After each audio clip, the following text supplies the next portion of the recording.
Staf Kapolri Bidang Perencanaan Umum dan Anggaran, Srena Polri menyusun Grand Strategi Polri jangka panjang tahun 2025 hingga 2045. Rencana pembangunan Polri 20 tahun ke depan diperlukan guna mendukung pengamanan berbagai agenda dan pembangunan nasional.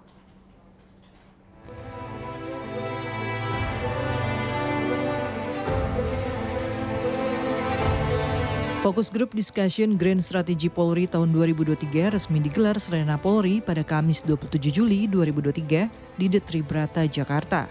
Acara dihadiri oleh jajaran Biro Perencanaan dan Anggaran Polri dari Polda Jajaran serta Satker Mabes Polri guna membahas penyusunan perencanaan jangka panjang Grand Strategi Polri tahun 2025 hingga 2045. Brigjen Pol Sambodo Purnomo Yogo, Kepala Biro Kebijakan Strategis pada Deputi Perencanaan Anggaran Kapolri menjelaskan, Grand Strategi Polri diperlukan guna menyiapkan sistem keamanan dan sumber daya Polri sejak dini guna menghadapi perubahan lingkungan yang berkembang pesat. Perkembangan lingkungan strategis, perkembangan teknologi, perkembangan dinamika kejahatan, perkembangan internal kepolisian, itu kan juga terus berubah. Sehingga kemudian untuk menghadapi itu kita membuat sebuah grand strategi yang berlaku selama untuk menjadi arah pembangunan Polri untuk 20 tahun ke depan. Nah, grand strategi inilah yang saat ini sedang kita susun untuk grand strategi 2025-2045. Ini strategis sekali, kenapa? Karena di 2045 di saat peringatan hari ulang tahun Indonesia yang ke-100, maka dengan visi Indonesia emas, Indonesia yang negara berdaulat, adil dan makmur, maka Polri harus menjadi bagian dari itu. Dan oleh sebab itu, pembangunan yang akan dilakukan oleh Polri itu harus mempunyai arah dan tahapan yang jelas. Mulai dari visi, misi, tujuan, sasaran, arah kebijakan, sampai dengan kegiatan. Nah, itulah yang sekarang sedang kita susun sehingga perkembangan Polri ke depan itu mempunyai arah yang jelas. Oleh sebab itu maka dalam grand strategi ini kita bagi dalam beberapa tahap. Tahap pertama, 5 tahun pertama itu adalah modernisasi kepolisian, termasuk di dalamnya adalah digitalisasi pelayanan. Kemudian masuk ke Renstra 5 tahun berikutnya adalah transformasi digital kepolisian, termasuk juga mentransformasi sistem organisasi, mentransformasi pekerjaan-pekerjaan sehari-hari, termasuk transformasi dalam penegakan hukum dan pelayanan masyarakat. Dan kemudian yang tahapan 5 tahun berikutnya adalah inovasi and breakthrough, dan tahapan keempat adalah mewujudkan law abiding society, masyarakat yang patuh hukum. Nah, tentu kesiapan untuk menghadapi 5.0 ini menjadi penting karena tentu kejahatan akan berubah.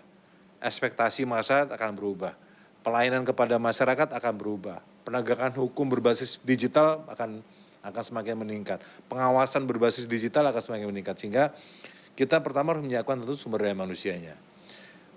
Kita perlu anggota Polri, kita harus merekrut anggota Polri yang mempunyai talenta-talenta di bidang IT. Tadi selesai barusan rapat dengan Bapak Kapolri, bahkan Pak Kapolri menerangkan bahwa kita harus merekrut talenta-talenta, bahkan seandainya dia punya kekurangan di titik lain, misalnya kesehatan, tinggi badan dan sebagainya, asalkan dia mempunyai kompetensi khusus IT yang luar biasa, itu bisa aja kita rekrut, gitu, tidak jadi masalah.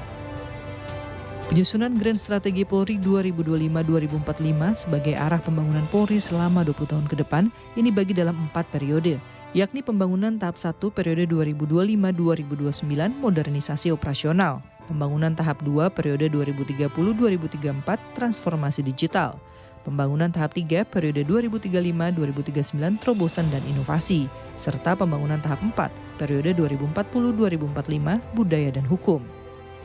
Rencana pembangunan jangka panjang 20 tahun ke depan diperlukan untuk mendukung pengamanan agenda nasional pemerintah dalam mewujudkan pembangunan nasional. Dari Jakarta, Rahmadini Willy Amanda melaporkan untuk Polri TV. Polres Jepara meresmikan Desa Kampung Tangguh Anti Narkoba di Desa Bucu, Kecamatan Kembang, Jepara, Jawa Tengah. Dengan adanya Desa Kampung Tangguh Anti Narkoba, masyarakat beserta pemerintah desa diharapkan ikut bergerak dalam melakukan upaya pencegahan peredaran narkotika.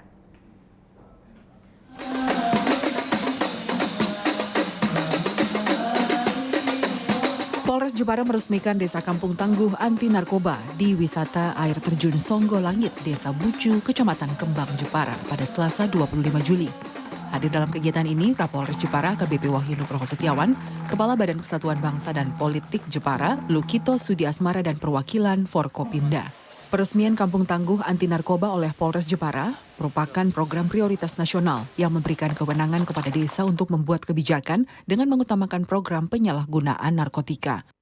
Hari ini kita sama-sama menyaksikan pencanangan 11 desa ya di Kecamatan Kembang sebagai Kampung Tangguh Anti Narkoba. Ini penting Bapak Ibu sekalian karena bahaya narkoba ini sudah menimbulkan dampak yang luar biasa, dan ini tidak bisa hanya ditangani oleh satu institusi ya, Pak Polisi sendiri, teman-teman BNN sendiri. Nah, ini perlu kerjasama yang kompak, sinergis dari seluruh komponen elemen yang ada. Jadi narkoba itu bisa juga kita maknai sebagai sebuah ancaman terhadap bangsa kita. Karena barang-barang narkoba ini banyak juga yang datang dari luar negeri yang sengaja dimasukkan kepada di dalam negeri, kemudian untuk menghancurkan anak-anak kita, generasi muda kita, sehingga hancur nanti dia. Ya kalau kita tadi lihat sepanjang jalan di sini anak-anak SD itu sangat suka, sangat bersemangat, sangat bahagia ya. Tapi coba dibayangkan apabila satu di antara mereka atau bahkan beberapa di antara mereka terkena bahaya narkoba ini. Ya, masa depannya bisa rusak. Ya, hidupnya hanya mungkin kecanduan, halusinasi. Sementara itu, Kepala Bakes Bangpol Jepara, Lukito Sudi Asmara mengatakan, total hingga saat ini terdapat 23 kampung tangguh anti narkoba di Jepara, termasuk 11 diantaranya di Kecamatan Kembang. Dengan adanya Desa Kampung Tangguh Anti Narkoba, masyarakat dan pemerintah desa diharapkan ikut bergerak dan terlibat dalam melakukan upaya pencegahan peredaran narkotika. Tim Humas Polres Jepara Polda Jawa Tengah melaporkan untuk Polri TV. Presisi Siang akan segera kembali sesaat lagi.